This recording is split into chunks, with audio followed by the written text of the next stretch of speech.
आज की कहानी, संगत की सुगंध। एक दिन एक विद्वान अध्यापक अपने शिष्यों के साथ प्रकृति की सैर पर निकले।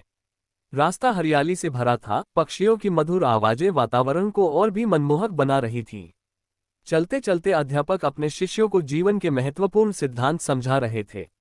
उन्होंने कहा, बच्चों, जीवन में संगत का बहुत बड़ा महत्व होता है।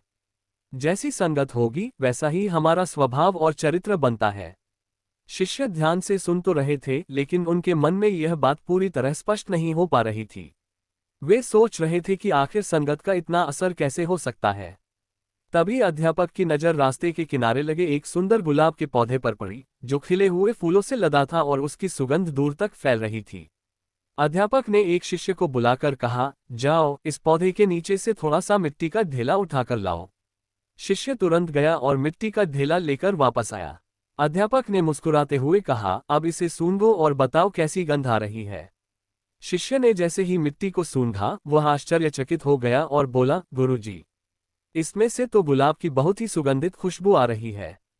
तब अध्यापक ने सभी शिष्यों की ओर देखकर कहा, यही है संगत का असर। ये साधारण मिट्टी है, लेकिन ये गुलाब के फूलों के पास रहने के कारण खुद भी सुगंधित हो गई है। रोज इस पर गुलाब की पंखुड़ियां गिरती हैं, इसलिए इसमें भी वही खुशबू बस गई है। उन्होंने आगे समझाया, ठीक इसी प्रकार मनुष्य भी अपनी संगति से प्रभावित होता है। यदि वह अच्छे, सज्जन और सकारात्मक विचारों वाले लोगों के साथ रहेगा तो उसमें भी वही अच्छे गुण आ जाएंगे। लेकिन यदि वह बुरी संगति में रहेगा तो उसके अंदर भी बुरे विचार और आदतें घर कर लेंगी।